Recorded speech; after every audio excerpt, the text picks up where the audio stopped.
Olá, leitores e seguidores do Hoje Paraná. Ele representa uma nova geração na política paranaense. Aos 28 anos, foi eleito para um dos cargos mais importantes de Cascavel, com ideias ousadas, espírito de liderança e muita disposição para fazer diferente.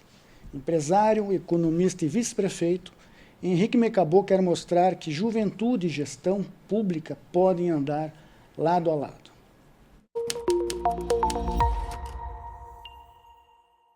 Eu estou com o Fernando Guignoni, conosco aqui nessa conversa, e vamos perguntar já para o Henrique, que aos 28 anos, vice-prefeito mais jovem do Estado, o que essa marca representa para você e para a juventude que quer entrar na política. André, Fernando, boa tarde. Obrigado por me receberem aqui no Hoje Paraná. Muito feliz de estar aqui com vocês. Já fui citado anteriormente, felizmente de maneira positiva até aqui no veículo, e sempre é uma honra para mim aparecer num veículo que hoje tem relevância de nível estadual, né? E mais feliz ainda por estar aqui agora de fato batendo um papo olho no olho, não só com vocês dois, é claro, mas com todo mundo que nos acompanha aí no HojeCast. Seja bem-vindo. Obrigado. Eu recebo com muita responsabilidade essa posição, né, essa oportunidade, essa missão de estar vice-prefeito de Cascavel aos 28 anos. Eu acredito que nós precisamos cada vez mais de boas pessoas na política, e em especial, se falando de jovens de bons propósitos na política. O jovem, historicamente, tem sido subrepresentado na política brasileira. Nós temos, por vezes, legislação que é aprovada, que vai perdurar, vigorar por décadas, que vai impactar mais a vida do jovem e até das gerações que virão depois dele, do que as vidas dos que estão lá aprovando essa legislação. E muitas vezes o jovem não se vê representado no debate político e nem se dispõe a participar porque sente que não entende, que aquilo é distante da vida dele. Então, ter jovens na política em geral é essencial para reaproximar esse segmento do eleitorado do debate público. A política define muito do que é importante nas nossas vidas, e agora, olhando para a minha posição no executivo, nós decidimos coisas muito importantes e tomamos decisões diretas sobre como vai ser gasto o dinheiro dos outros, como vai ser gasto o dinheiro do cidadão, que é o nosso patrão. Então, estou feliz nessa posição de bastante responsabilidade, e estando vice, eu tenho tido a dádiva e o bônus de poder passear pela gestão e conhecer mais e mais da administração pública. Eu já conhecia do outro lado do balcão, na frente privada, atuei brevemente como consultor de prefeituras, academicamente me aprofundei no estudo da coisa pública, sou cientista político, fiz um mestrado em economia, mas agora na prática tenho tido essa oportunidade de aprender sobre o que é a política de fato e como priorizar as dores das pessoas. Nós passeamos pela cidade, né, isso é igual em todas as 399 cidades do estado, e nós encontramos pessoas com diferentes demandas que o órgão público, em especial a prefeitura, poderia ajudar a resolver. Pode ser uma demanda de infraestrutura, um buraco no asfalto, falta de remédio na unidade de saúde, falta de vaga numa creche, e é obrigação do político debater diretamente com a sociedade e daí dos políticos, a partir disso, debater entre si para resolver qual é a prioridade, qual é a melhor maneira, a maneira mais eficiente de se gastar o dinheiro, de se investir o dinheiro do cidadão na resolução de problemas de bem comum. Ter essa missão aos 28 anos é muito especial, até porque me sinaliza que, fazendo um bom trabalho, fazendo por merecer, posso ter voos mais altos aí no futuro.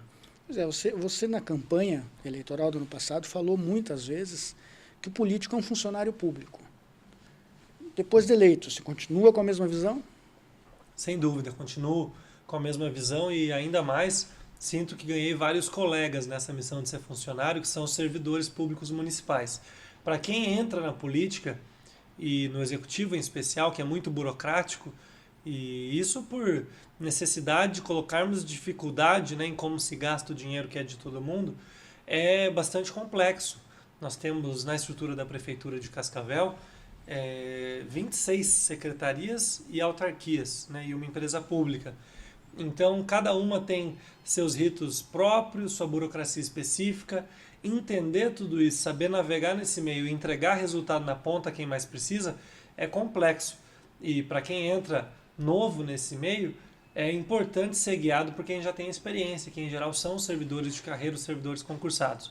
Então ganhei aí lá em Cascavel cerca de 10 mil colegas de trabalho e estou agora servidor, funcionário de toda a população, num trabalho que de fato é diário.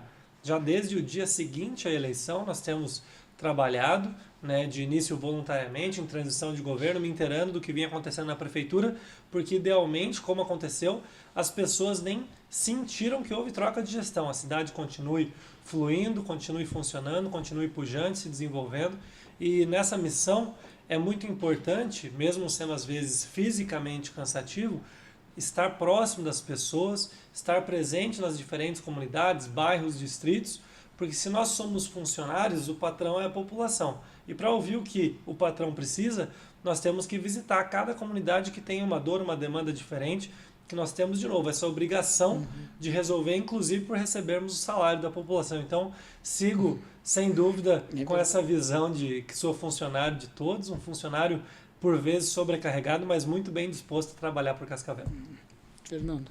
Então, nessa expectativa de estar próximo da população, cada cidade tem seu formato, né? Curitiba, tradicionalmente, fez isso através das visitas com audiências públicas nos bairros. Lá em Cascavel, vocês têm algum instrumento já formalizado?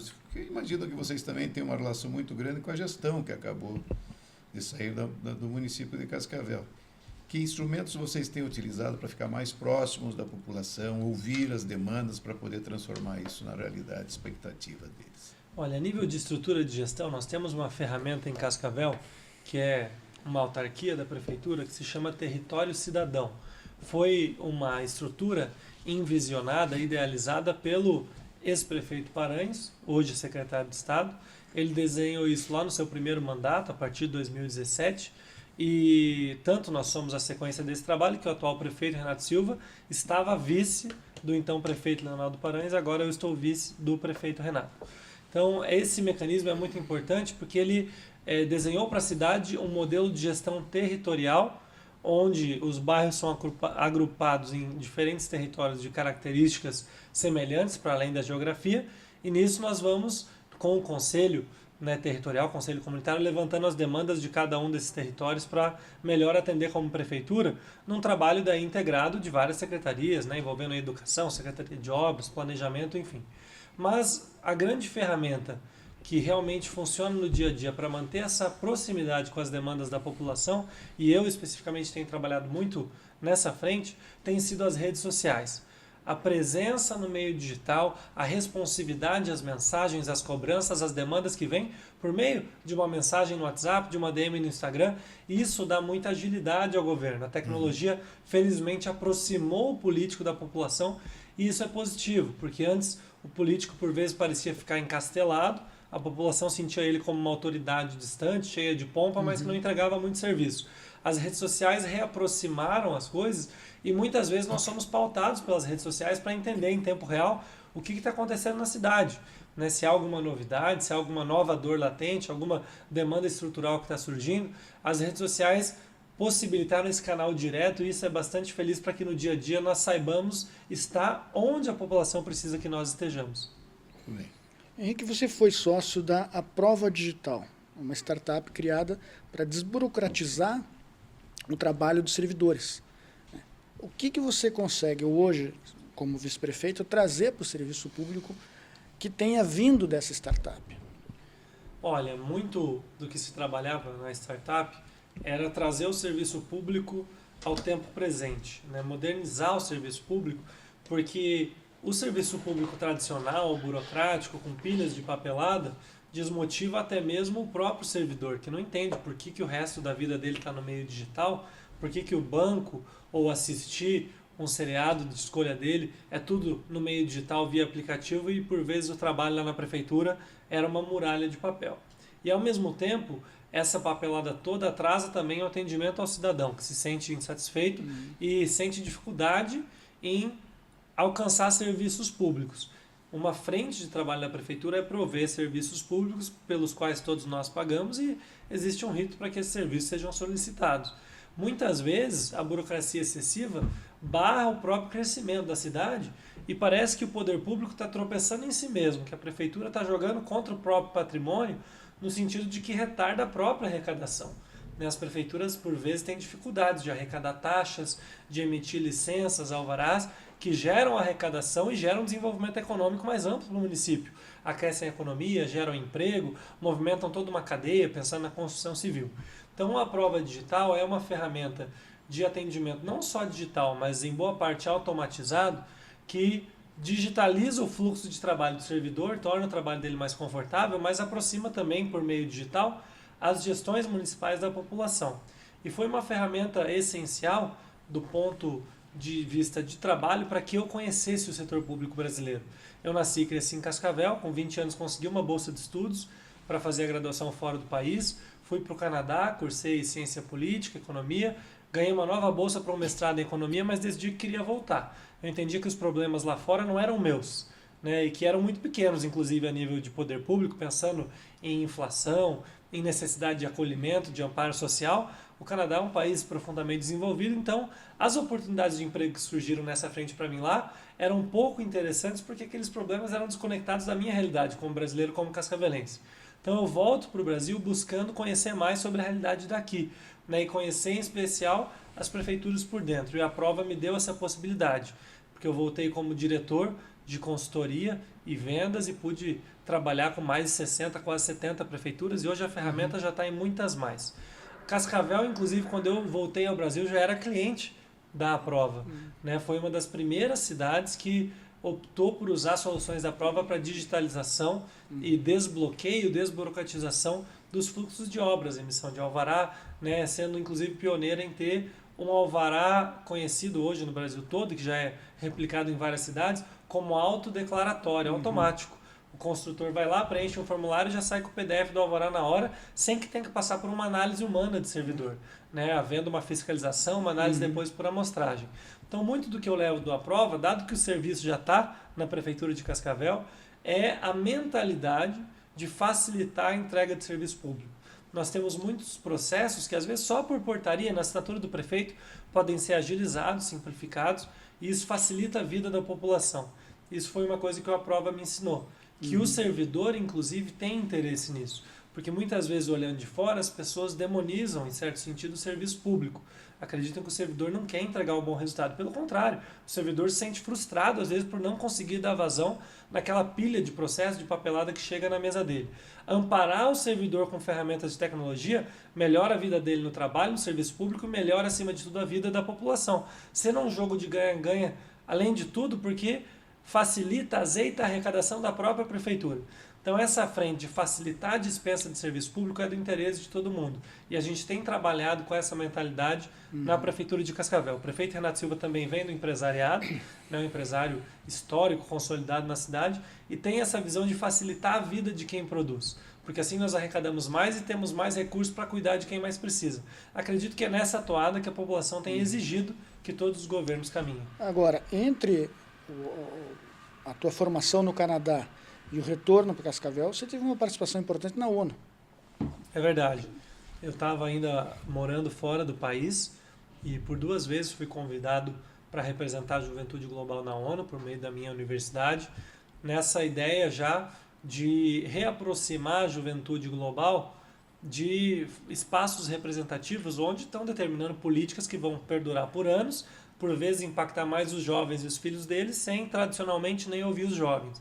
Então, as Nações Unidas tiveram essa sensibilidade, eu pude participar em Nova York, fiz trabalhos também de consultoria junto ao Banco Central do Canadá, agências do governo canadense e americano, e isso tudo me deu uma bagagem, um ferramental para ver como nós poderíamos melhorar as coisas aqui. Porque, de novo, eu tinha toda uma caixa de ferramentas, mas eu queria usar eles nos problemas que eu sentia que eram meus, não nos problemas descolados lá de fora do país. Então, me deu bagagem para voltar para cá e fazer as coisas desenvolverem de vez aqui no Brasil. Hoje, numa cidade como Cascavel, polo regional, qual é a tua maior preocupação na gestão como vice-prefeito? Olha, nós temos tido uma dificuldade grande, Fernando, em dar vazão a projetos. Nós estamos num momento rico e especial a nível estadual, porque nós temos um governo do estado que tem bastante dinheiro em caixa, né? Passou recentemente por uma privatização da Copel, enfim, tantas outras coisas que permitiu ao governo ter capacidade de investimento. Mas as prefeituras só conseguem pleitear esses projetos estruturantes de volumes aí milionários, chegando aqui com um projeto em mãos, não basta chegar com uma ideia. E para além de ser difícil de desenhar esses projetos, falando em termos técnicos de engenharia, muitas vezes é difícil pensar esses projetos de longo prazo, porque as demandas são tantas e são tão múltiplas dia a dia que por vezes não há tempo de se pensar em longo prazo. Como que nós vamos chegar na Cascavel de 2040, 2050? Que tipo de gargalo infraestrutural eu preciso resolver, azeitar, desbloquear agora para garantir a continuidade do desenvolvimento da pujança lá na frente? É difícil pensar nisso porque nós estamos constantemente em agenda, constantemente atendendo demandas mais de tempo presente da população. Então, isso tem sido uma surpresa para mim. Eu imaginei que teria mais tempo de pensar a longo prazo, pensar estrategicamente. Quem nos complementa nessa frente, felizmente, tem sido a sociedade civil organizada. Associação comercial, Conselho de Desenvolvimento, Sinduscom, enfim, tantas entidades parceiras que nos ajudam a pensar a cidade a longo prazo e propõem esse tipo de projeto, às vezes, inclusive, rachando o valor do projeto de engenharia no meio privado, doando para nós, para que nós possamos pleitear recursos junto ao governo do estado, sabendo dessa nossa dificuldade de corpo técnico para desenvolver o projeto e essa dificuldade estratégica de minimamente pensar a cidade a longo prazo. As demandas são muitas no dia a dia e às vezes nós ficamos vivendo só um dia após o outro na gestão. Numa cidade tão grande quanto Cascavel dizem que isso é normal, né? Falam que a prefeitura é o tal do moedor de carne. Você entra lá para depois sair com menos cabelo que o Fernando. Então dizendo que eu vou sair assim, se eu sair com cabelo branco igual o André, já vou estar satisfeito, pelo menos vou ter cabelo ainda. Bate nos dois. Mas dizem que o ritmo sempre foi esse, né? É uma cidade grande, é polo regional, tem responsabilidade de levantar bandeiras não só próprias de Cascavel, mas de toda a região oeste, junto ao governo do estado. Então, nessa reatividade de dia a dia, nós precisamos buscar esses parceiros que supram esse pensar, esse estrategizar de projetos de mais longo prazo. Nessa área de geração de emprego e renda, o que você tem de projeto que possa servir como modelo para a região de Cascavel? Olha, Cascavel hoje está numa fase muito abençoada. Todos os dias a nossa agência do trabalhador, que é gerida pela prefeitura, tem mais de 1.300 vagas diárias, né, em aberto. A cidade tem crescido muito, claro, no agronegócio, que é a sua vocação mais escancarada, mas tem crescido de maneira muito acelerada na saúde. São 2 centros de referência em oncologia, por exemplo. Tem crescido muito no ramo de franqueadoras, isso me surpreendeu. Nós temos hoje franquias originadas em Cascavel, por exemplo, de metodologia fisioterapêutica, que já estão com lojas franqueadas nos Estados Unidos, no Paraguai. Então é uma cidade que vem crescendo em diferentes mercados e nós temos tido uma dificuldade que é a falta de mão de obra. Muitas pessoas têm vindo até de fora do país, de outras regiões do Brasil, encontram emprego de pronto em Cascavel e mesmo assim parece que estamos sempre correndo atrás de mais e mais gente para ocupar todos esses postos de trabalho, em especial nas nossas cooperativas.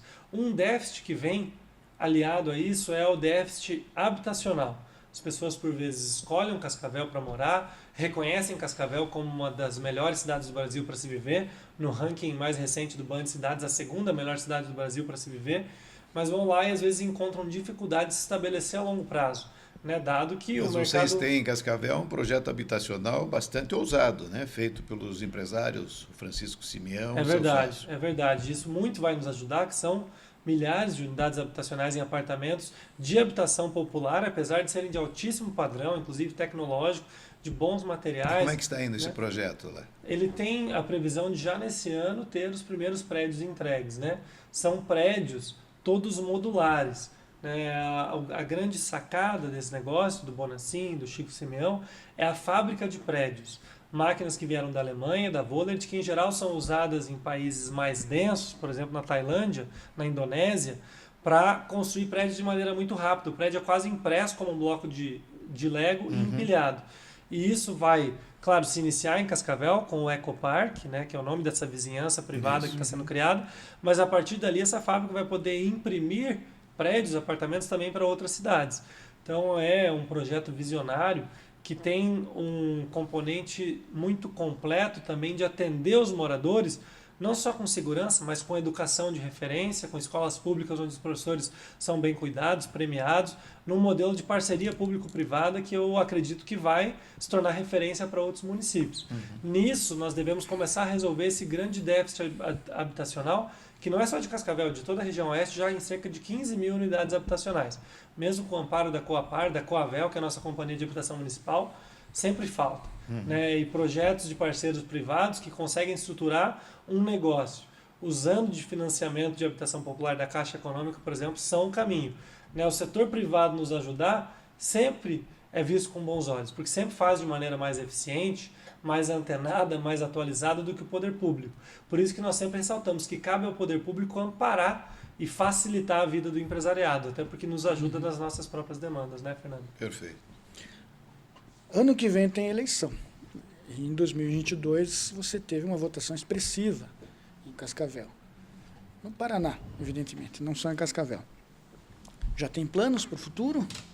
Tenho discutido esses planos sim, inicialmente. Eu bati na trave, daria para se dizer lá em 2022, tendo caído de paraquedas nesse mundo da política, não tendo um sobrenome político tradicional, não tendo um padrinho político.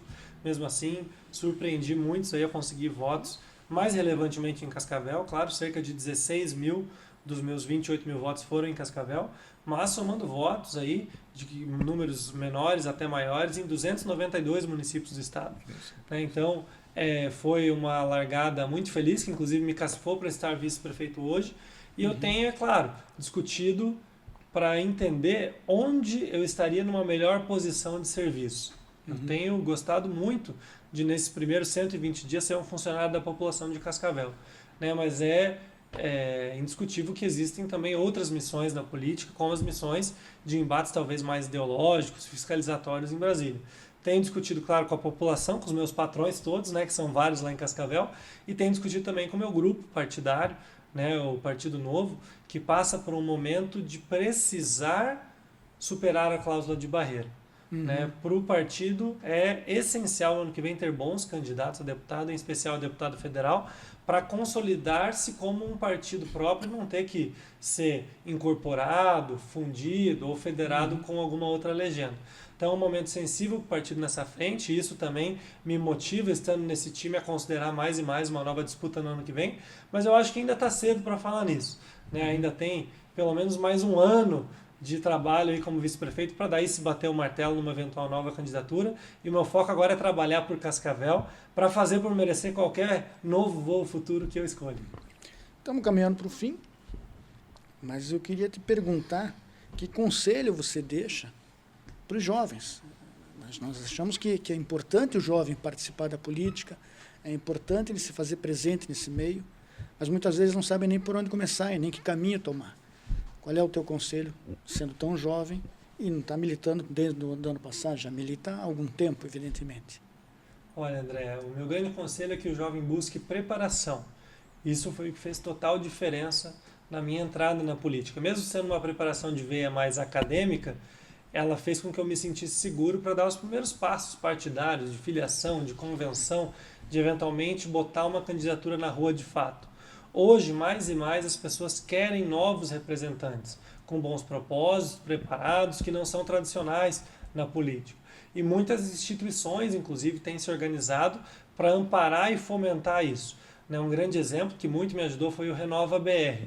É uma escola de formação de políticos que faz um seletivo nacional e ensina, de fato, como que se faz uma campanha, como que se pede um voto, como que se pede uma doação financeira para ajudar você a imprimir seu material, a produzir um bom vídeo para a internet, como usar as redes sociais e se aproximar do eleitor. Isso tudo pode ser ensinado. Nós temos políticos mais experientes dispostos a compartilhar esse conhecimento, né? E o jovem tem uma grande vantagem de estar mais antenado nas vias atuais de comunicação, em especial no meio digital.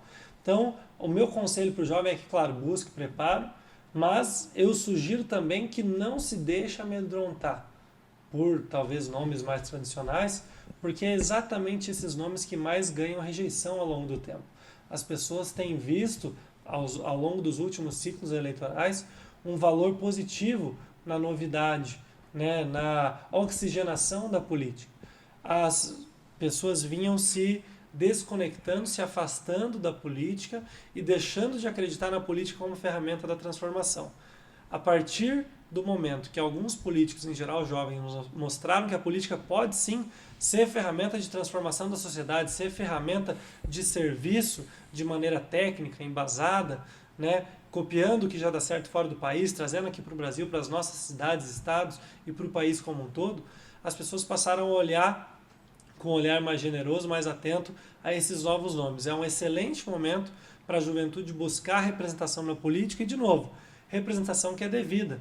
Nós temos uma parcela muito relevante da população, abaixo aí dos 35, 40 anos, que é subrepresentada no meio público, sendo que paga impostos, como todos os outros grupos etários, sendo que, de novo, a legislação aprovada hoje vai impactar mais a vida dessa própria geração e das próximas do que das gerações que estão votando as matérias nas nossas câmaras municipais, nas assembleias e na Câmara Federal. Então é importante essa participação jovem, é um momento muito feliz, muito auspicioso para que o jovem decida fazer essa aposta, né? A política precisa de uma representatividade completa e preparada, e o jovem tem isso a oferecer para a sociedade numa posição de serviço e de bons propósitos, claro. Para cuidar de si, a política não é um bom meio. Eu sei bem quanto eu tinha de possibilidade de remuneração quando estava fora do país, quanto era recompensado no meio privado e como me recompenso agora no meio público. A recompensa que vale é a completude e a alimentação de um propósito, de atender quem realmente precisa, tendo a política como ferramenta de serviço. Se essa for a visão de quem entra na política, eu acho que faz total sentido topar ir para a vidraça, entrar na vitrine e virar funcionário de todo mundo. Mas para cuidar do próprio umbigo, daí eu sugiro que fique em casa. É isso? É isso, só agradecer ao Henrique, eu acho que foi um belíssimo depoimento. Nós do hoje, nós defendemos a renovação na política, nós defendemos que os políticos da velha política comprem os seus pijamas, as suas pantufas e vão para casa e abram espaço para a juventude, que nós precisamos um pensar novo nesse país. Chega de tanto escândalo e nunca se vê nesses escândalos os políticos jovens envolvidos, muito pelo contrário, são sempre os mesmos. Então, parabéns para você, continue nessa rota e nós vamos sempre estar estimulando sangue novo na política, porque o país precisa ser passado ali. Obrigado, Henrique. Obrigado, Fernando. Obrigado, Henrique, André. Estaremos juntos. Obrigado por ter vindo de Cascavel conversar com a gente. Sucesso lá. Não preciso nem dizer mais nada em relação a isso. A tua história hoje já mostra isso. E vamos em frente. Precisando hoje, estamos aqui. Obrigado e até a próxima semana.